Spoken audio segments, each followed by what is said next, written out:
We got a busy day ahead. It is the Bob Ryan, Jeff Goodman, Tanguay along for the ride podcast, Zoomcast, however you choose to obtain this content. Obviously, we have to start with the Celtics guys. I haven't had a chance to talk to you since the Ime situation went down. We'll get to Joe Mazulla in a minute. But Bob, let's get your thoughts on how the whole process took place with Ime Udoka being suspended for a year because of his involvement with a female Boston Celtic employee, and how the Celtics handled it. All right, I have to back up. First of all, I'm not going to be able to, we're all still trying to learn exactly what happened. I have a couple of things to contribute, but I got it. You'll love this one. Let's back up a week ago today. Today's the 28th as we record, which, by the way, is the 62nd anniversary of the Ted Williams' final at bat. Now, and home run. On the 21st, the evening of the 21st, Wednesday night, last week, the ABCD Hoop Dreams event, the annual event, was held at the Boston Garden. I am co-host along with Brad Stevens. And at 5 p.m., I get a phone call from my friend Bobby Elias of ABCD that Brad is telling him that though he will be there doing his glad handing and taking pictures with the teams, with and being a host, he won't be able to do the regular scheduled question and answer that follows the basketball portion of the evening, okay? And this is something that we've instituted from the very beginning when it was just me and Doc, and then it was me, Doc, and Brad, and now it's me and Doc and Nick. Well, Bob and I were wondering, wow, what's that all about? Is he afraid? And we said, did we dismiss this? But the only thing we could think of is he doesn't want to talk about Robert Williams. Boy, were you wrong. Well, no, but what else? We couldn't figure out what would cause this. Yeah. So the evening he comes, I talk with him. We chit chat. He does his thing. He gives an interview to Gary Washburn of the Globe. He sits for an interview, which you saw in the paper the next day, and act like nothing is going on. Nothing. We had no indication of what the reason is he won't stay with us, or that anything is off kilter to start with, even though we know something must be going on.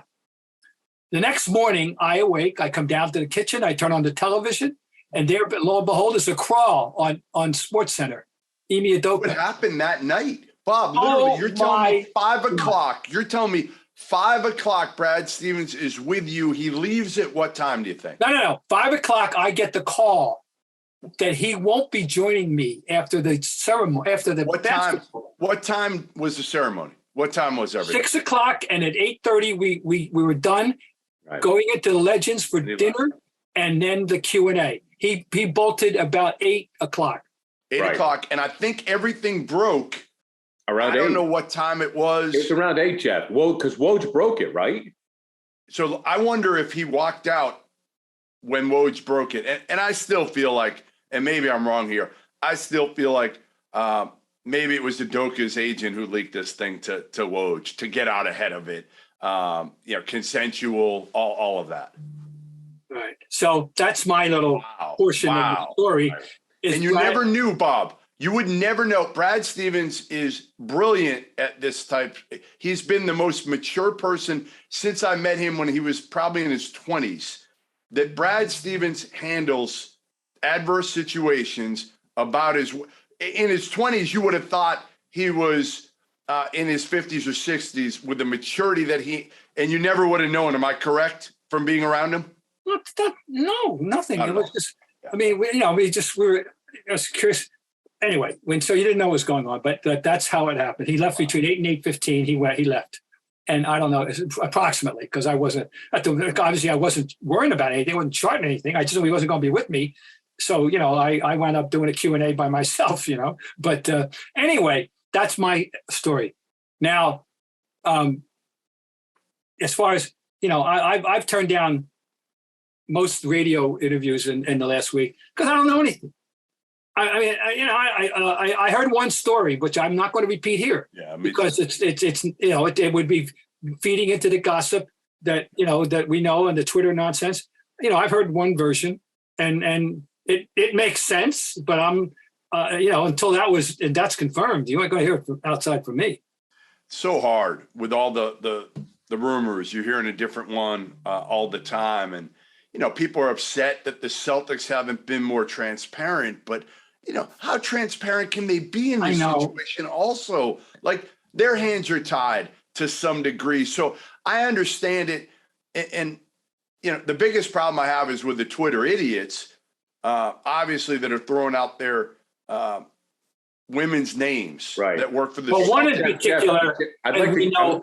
one in particular, which of course would be the first thing, the conclusion that people would jump to for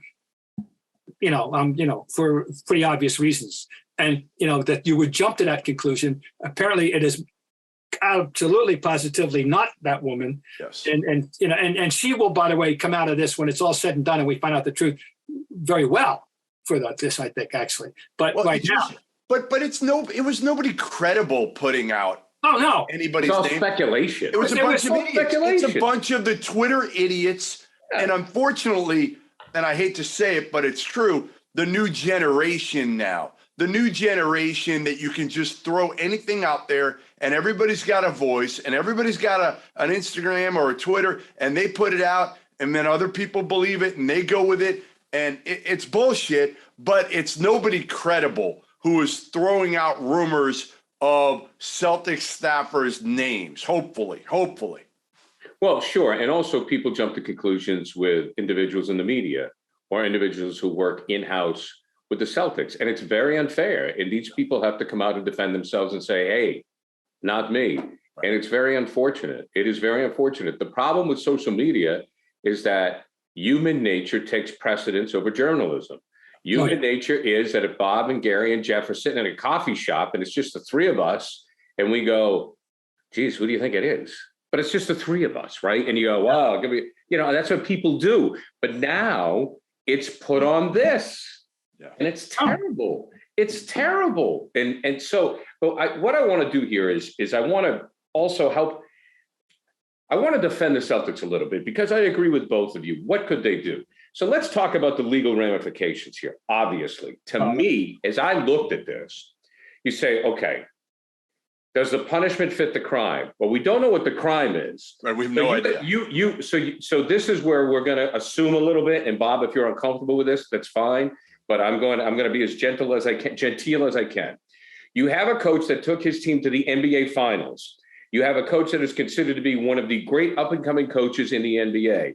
He's gone for a full season, possibly forever, okay? So you automatically sit there and you deduct, this was really bad. And I think the Celtics were quiet because I think the Celtics were legally liable. Obviously, I'm not going to say it's sexual harassment, but I don't know. But it is a relationship in the workplace, which for the employer is a legal nightmare. Legal nightmare. So Wick is like, whoa. And I'm sure all the attorneys are telling Wick, whoa, okay? So it had to be significant, extremely dangerous for the Boston Celtics in a number of ways to keep Ime Udoka on staff. Jeff, your thoughts? Yeah, I mean, listen, this was somebody who reported to Ime Udoka. So obviously there are... We know that. Do we know that? I don't know if she directly reported, but certainly she worked with Ime and again, was he her direct report? I don't know the answer to that, but she was working with Ime and effectively he was her boss in some regards. Okay. So, that makes it difficult. That's a nightmare. That is a nightmare for the Celtics. Yeah, absolutely. Absolutely. And, again, I'm not going to go into the speculation. I hate these things. And to be honest, I've dealt with plenty of them at the college level, plenty of them. Now, they never got to the point where the coaches were suspended, other than obviously and he wasn't suspended, the Rick Pitino saga, right? The Rick Pitino one is the one everybody thinks about. There were plenty of others. And my take has always been until they're suspended or fired, or it affects their job, or then I'm not reporting on it. I'm not. I don't. That's personal, in my opinion. If it doesn't affect, again, them being suspended, not being there, not being even at practice, something like that, that has an impact. So then it becomes our job to report on it. So I think for those people that were saying, well, if he didn't get fired, why did this ever have to come? Of course it had to come out. He's suspended for a year. Of course something is going to come out. You're not going to be able to say, well, Ime Udoka stepped away for health reasons, because number one, if the Celtics did that, we know then it would leak out and it would bite the Celtics in the ass. You cannot cover this up. It would be a public relations nightmare. They would call it a cover-up.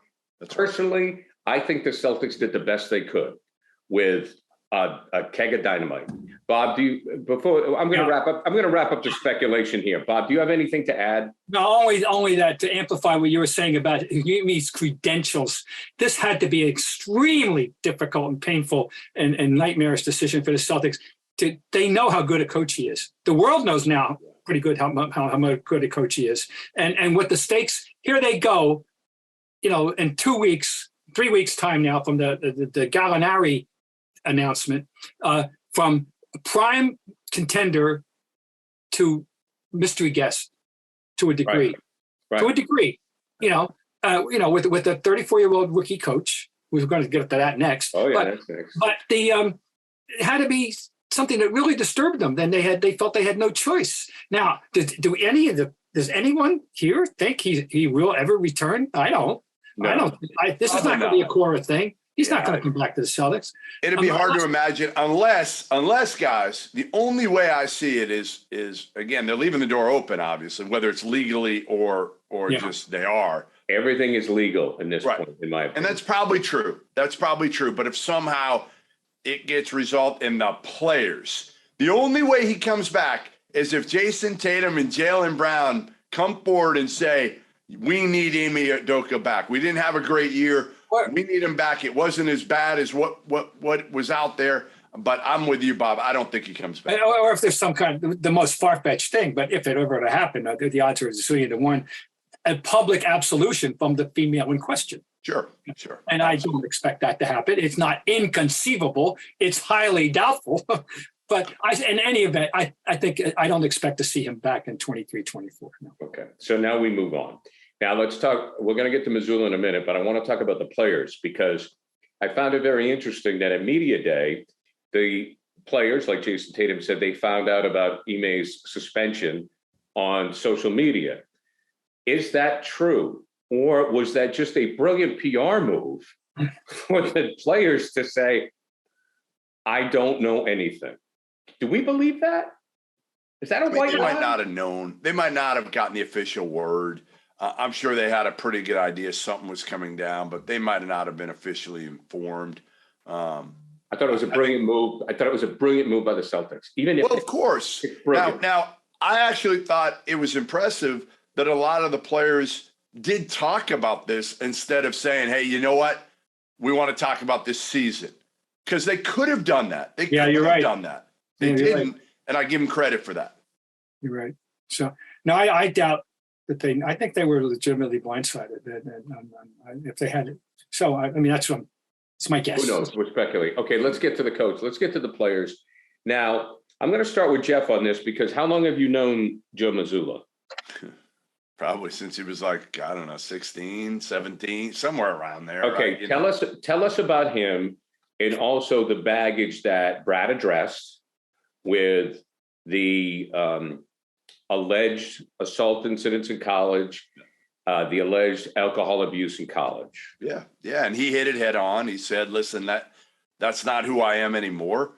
My daughter's a freshman in Indiana. Right now, she's having a good old time, partying, having fun, and I'm hoping that she's not going to be the same partier in a year even. So people change. I know I'm not the same idiot knucklehead that I was when I went to school at Arizona. People do change. Joe Mazulla, what I will say, extremely smart, poised, knows the game. I remember sitting down with him. It's funny. He was a head coach at Fairmont State as recently as 3.5 years ago now. I sat down with him when I went to a game in Morgantown. Had to be going back. He was an assistant at Fairmont State. And then I think he went to like the main red clause and then went back and was a head coach. So I had lunch with him. I don't know how many years ago it was now, 6, 7 years ago in Morgantown when I was there for a game against West Virginia was playing Oklahoma. And we sat for a couple hours and super mature. And I think that's what Brad Stevens likes about Joe Mazulla is his maturity. If you watched him last year, guys, it's amazing, first of all, because I don't think we've ever seen this, a guy come from the second row. Right. For those that aren't listening, there's a first row, which is your top assistants, your top 3, whatever it is. And then you got a second row. And usually you get promoted. You're trying to go from the second row, which is sitting behind the bench, to the first row. And then eventually maybe you're a head coach. But to go from the second row to the head coach is unheard of. But if you watch the playoffs closely last year, Joe Mazulla was the coordinator. I mean, he really, they have offensive, defensive coordinators, and Mazulla took that role and was super involved.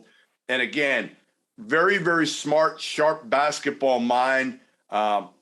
He can be he can jump dudes like he can. I just think at 34 years old, in the role he's been put in, this is going to be incredibly difficult. Ime was older, played in the league, has been around high-profile guys in kind of led up to this role. Mazzulla's been thrust into this role, and I just don't know if the players are going to have the same level of respect isn't the word. I think they'll have respect, but almost like a little bit of fear is, I think, what they ultimately had in Ime Udoka, and that helped him turn it around. I just don't know if they're going to have that for Joe. I think Joe's been put into a very, very difficult situation. I think he'll be ready to be a head coach in time. I just don't know if it's now. The one good, he does have the Jason Tatum immediate seal of approval. I saw that. And in the modern NBA, it's nice to have the best player on your side. It's a good start. I want to just tell, this is the 2010-11 Blue Ribbon yearbook. I have all 40 over behind me that they've ever been done. All right. So here is what, in the West Virginia preview of his senior year, here's a little excerpt about who the guy, I read this so our listeners and viewers can get a sense of who this guy is and what he was like as a player and what kind of person, you're likely to find him to be. The 6'2" Mazulla is the epitome of toughness.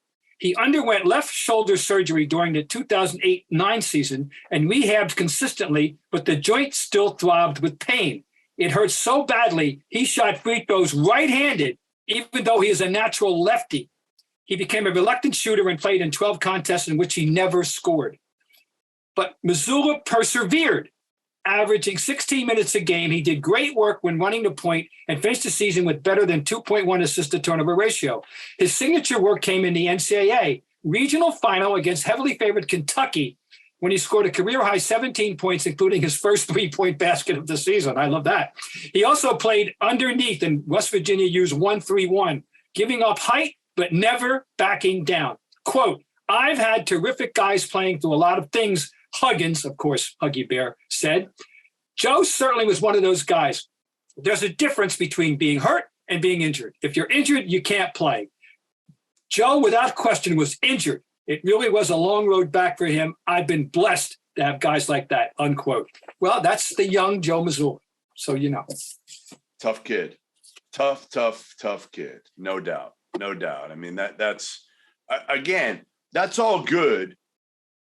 But ultimately, if the Celtics struggle out of the gates, it's going to be tough for him, right? It was tough for Ime, right? But Ime needed it. See, Ime needed them to struggle so he can get their attention. Mm-hmm. It's different now. If they struggle now, unfortunately, it's going to be put on Joe Mazulla more than anybody else. Yeah, it probably will be, Jeff. I understand that. But I want to make 2 points here because I do want to talk about the other options, the other coaches that they didn't choose. Okay. Yeah. But the thing about Mazulla is, to me, is if this team struggles out of the gate, sure, you can blame some of it on him. But okay, Jason Tatum and Jaylen Brown, it's time to put on the big boy pants. You went to the finals. You should not need a coach to motivate you or get this team to play well. Okay. That's number one. But what about some of the other options, Jeff? The other guys on the bench who had played in the league. I mean, you mentioned he went from the back row to the front row. Why was Brad so gung-ho on this kid? That was the surprising thing. And I tweeted that right after. I said, listen, love Joe Mazulla. Think he's going to be a hell of a coach. But yeah, I was surprised that they went with 34-year-old Joe Mazulla over Damon Stoudamire, who's somewhere around my age, 50. He went to Arizona like I did. I've known Damon forever. Damon has been a head coach at the Division I level at the University of Pacific, a tough job in the WCC, did well there. Started as a volunteer guy at Rice University. He's been assistant at Memphis, at Arizona for years. Now, the only thing I can think of, guys, is he's Ime's guy. And do they want to distance themselves a little bit from Ime and not have Ime's guy be the head coach? I don't understand why that would factor in at all. It shouldn't. But I would think that Damon Stoudamire would command a hell of a lot more respect from these players than 34-year-old Joe Mazulla, whose only head coaching experience came at Fairmont State and never played in the NBA. What do NBA players value more than anything? What are they going to respect? Other NBA players or elite basketball minds that have proven it at the highest level, like a Greg Popovich. How much stock, if any, do you put in that summer league appointment that he was given? None. I just think Brad's Brad, and he's going to do what he thinks is best for this organization. And he's looking at Joe Mazulla saying, you know what? In my mind, I think that Joe Mazulla gives us the best opportunity. So far, Brad's been right.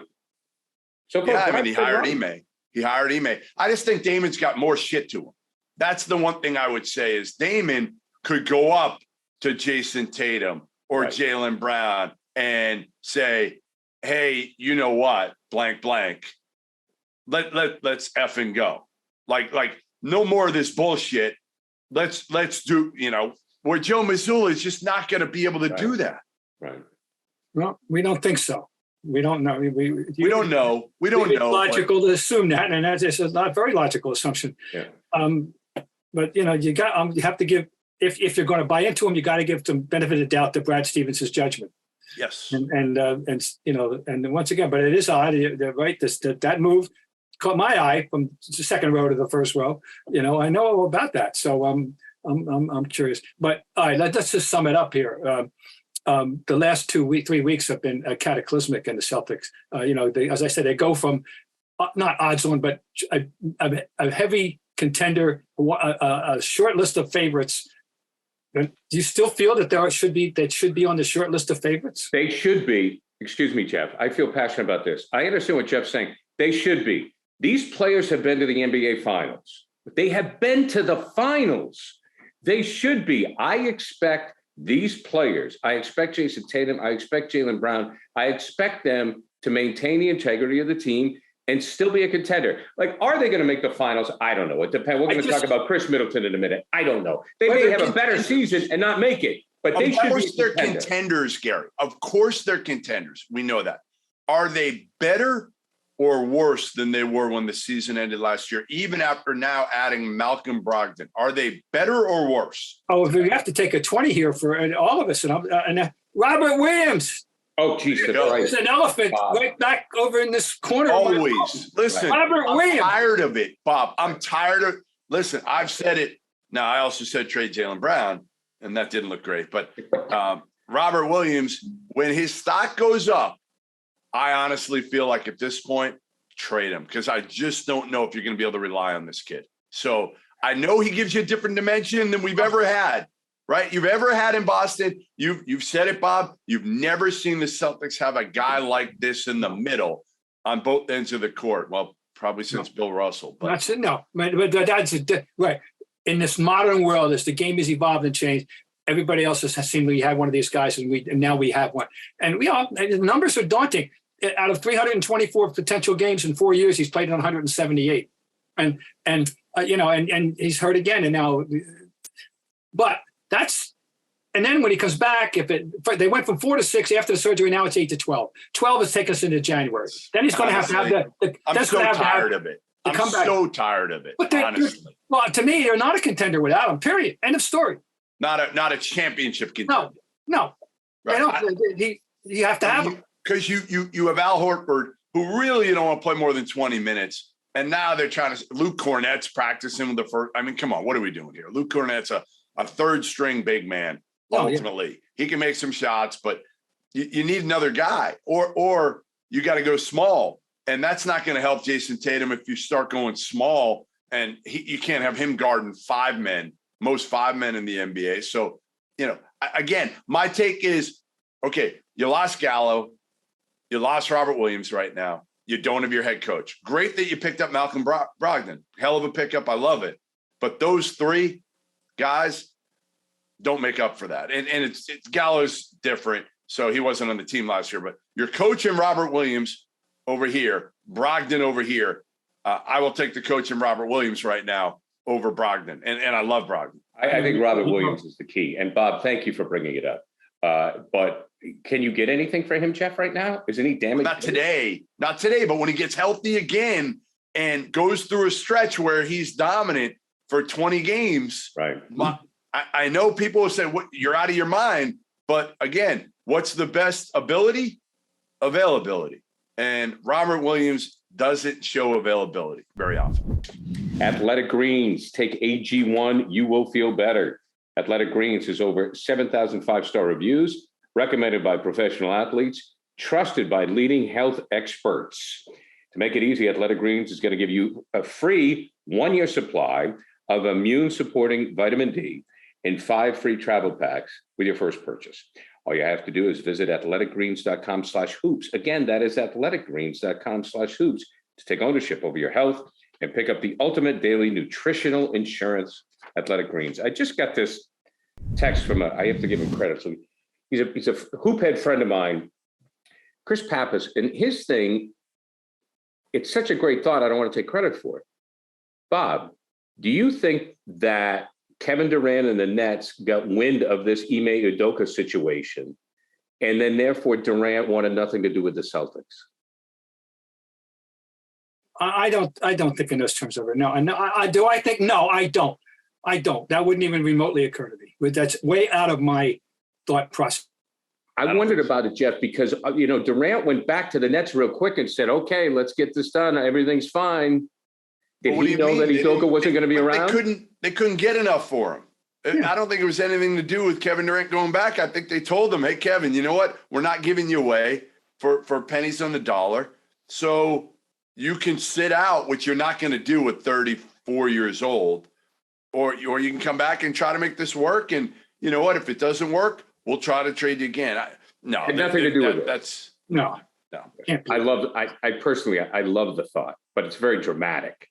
Okay, moving right on. You're a novelist, so you're allowed. Dude, I love Bob. I love it. It's so juicy, but you're probably right. It's unlikely.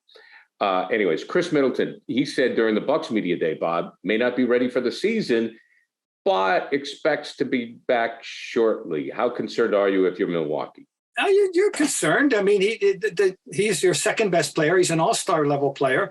And I've been very honest with people all the offseason. The Celtics are damn lucky that he wasn't around when they played them in the playoffs, period. And that was so I wouldn't, they're not what they can be. It's their answer to Robert Williams, and it's a different type of player, naturally, but they're not what they can be without him, period. So it knocks them down a perch. They're going to have to bide their time, before they finally become the team that they should be, just as the Celtics are going to have to bide theirs before they get Robert Williams back. So, no, that's important. He's really, there's no question he's the second best player. Hey, Bob, count me not worried at all, because it's not a knee injury now. It's a wrist injury. Yeah. Now, I know he's been banged up with both now. I get it. The only thing with Khris Middleton, he's a veteran. He's a professional. Like Khris Middleton is like the epitome of just a pro. So I think he'll be fine. He's also not like a ridiculous athlete that these injuries are going to affect how his game translates. So I'm not worried. I'm not worried one bit. And, again, if he misses the first 15, 20 games, it's really irrelevant. at the end of the day for Milwaukee. All that matters. And it's the same thing with. Well, it's true for everybody, you know, that Exactly. What's your status on April 15th is what you're worried about. Not, and you got to and playing enough games together, obviously. But the difference is this Milwaukee team is kind of the same team that it was all last year, other than they added Joe Ingles, who we don't know when he's going to come back from the knee injury that put him out for last year. So, if it was a completely new team, I'd be worried about it. It's the same team with the same DNA. So I think they'll be fine. Okay. Okay. Deandre Ayton, and we all know that he had a problem with the Suns. He was benched by his head coach, Monty Williams, in the Game 7 last year when they lost to Dallas. They got blown out. The two have not talked since then. The coach says he did that intentionally to give players his space. The player says, it's all about business. I'm here to play. Is this going to work, Jeff? This one I'm worried about, Bob. Khris Middleton, not worried. This one, yes, concerned. How do you not talk to a player after the way that season ended? And it's a young player who's got has had some maturity issues over the years a little bit. And I like DeAndre a lot. I can't even understand this, Bob, why they wouldn't sit down, clear the air before they start. You're just going to act like it never happened? I totally agree. The look on his face, I saw the bite, it was a look of something, contempt. I don't know. Not good. And I didn't like it. And Monty's explanation, well, there's lots of guys I didn't talk to. No, Monty, there's the one above others that, that you would have had reason to talk to. If I'm a Phoenix enthusiast, I'm a little worried about this.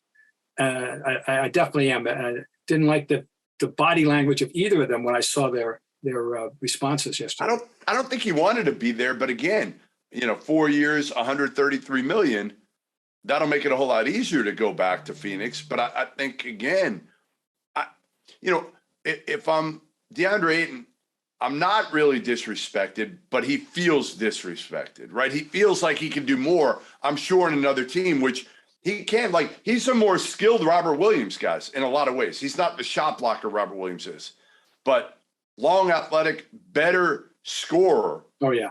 But they don't really utilize him in that capacity at all. He hasn't really grown. He's been hurt some. But, yeah, it was baffling to watch that. And, Gary, see the look on his face and basically, like, they asked him, like, do you want to be here? And he was basically like, I'm here. I got no choice. I'm going to play hard when I get out there on the court. Right. So it was interesting. This is a definite to be continued for this Phoenix Suns, I can tell you that. I find this final story here we'll cover very interesting, that the University of Memphis, it is University, was it Memphis University? No, it's University of Memphis. I got it right. Used to be University of Memphis Memphis State. has spent, Memphis State University. has said, the NCAA says, you guys are done for 3 years, right? You're suspended. You can't play for 3 years. No. Probation. No, that's not right. They're just on probation. It's not. I misread that. They got a slap on the wrist. All it was a little slap on the wrist. Nothing. Yeah, okay. And a laughable $5,000 fine. Everybody gets that, Bob. Everybody gets the $5,000 fine. But the coach did nothing. Basically. Well, here's what they were saying. Let me just set it up a little bit. Penny Hardaway is one of the greatest players ever to play at Memphis. Okay. He was a head coach at Memphis East High School before he got the University of Memphis job, right before, when Tubby Smith was the head coach. He then helped pay for James Wiseman to move from Nashville so that he could play for him. Okay, paid like $11,000. $11,000. It looked like, to me, according to the bylaws, you're a booster. Right, you play at a school. I'm an Arizona booster now because I've given money to Arizona. He was a Memphis booster. Well, they're saying now he was not a Memphis booster at that point. So they cleared him. They got hit with nothing. Every other school. Listen, when this federal, and this was different. Obviously, this was not a part of the FBI college basketball corruption scandal that broke 5 years ago a little more 5 years ago to the day, almost to when we're talking right now. All the schools at that point, everybody was writing, not me, but everybody's like, oh, 40 coaches are going to get fired. This is going to be the biggest thing ever. Remember, we got the playbook. That's what the FBI said that day. We got the playbook. The playbook basically resulted in the fact that a bunch of assistant coaches went to jail, which was a effing joke, and are out with show causes, and none of the other schools really got hit, okay? The only thing that matters, guys, ultimately is a postseason ban, okay? That's the only thing that matters. Oklahoma State, the only school that got hit with a postseason ban, which is insane unto itself. USC, Creighton, South Carolina, Alabama, Auburn self-imposed when they knew they were going to suck. They weren't going to make the NCAA tournament anyway, so they self-imposed a couple of years ago. But Oklahoma State is the only one that got hit. Everybody else has skated so far. Now we got the two biggest ones still to come. There are four left, Kansas. and two of the four are Kansas and Arizona. And Kansas, obviously being Kansas, Arizona being the fact that Sean Miller was, I felt like incorrectly put out there with an ESPN report when I was at ESPN. I think they screwed it up at that point and put out a report that was not factually correct, and that put Sean Miller at a different level than everybody else. So it's going to be interesting to see what happens. But again, nothing happened in Memphis, Gary. This is absolutely zero, a $5,000 fine, probation. Even if you take away some scholarships, it's not that big a deal. All right, gentlemen. Bob, anything to add on a final note? No, not at all. Just for people to understand the situation that Penny Hardaway, the unique situation or a very rare situation of a former player who we assume is a wealthy man. We assume that he walked away from an NBA career as a set for life wealth, that he can that he could act in a financial way as he did routinely. This is not going to be the case for everybody else. It's a rare. That's all. Just how it came about, and then so you go. All right, that's all. James. The crazy part is, guys, James Wiseman played 3 games for him. Yeah, right. So it didn't matter. I just love Penny Hardaway's commercials. Yeah, those were good. That's how he made real money, by the way. That's for the real Penny money. or whatever it was.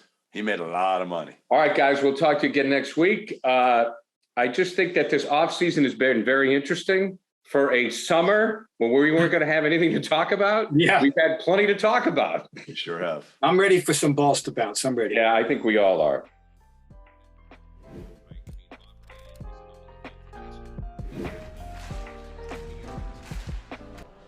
This episode of the Bob Ryan and Jeff Goodman podcast is brought to you by Athletic Greens. Athletic Greens is going to give you a free 1-year supply of immune-supporting vitamin D and 5 free travel packs with your first purchase.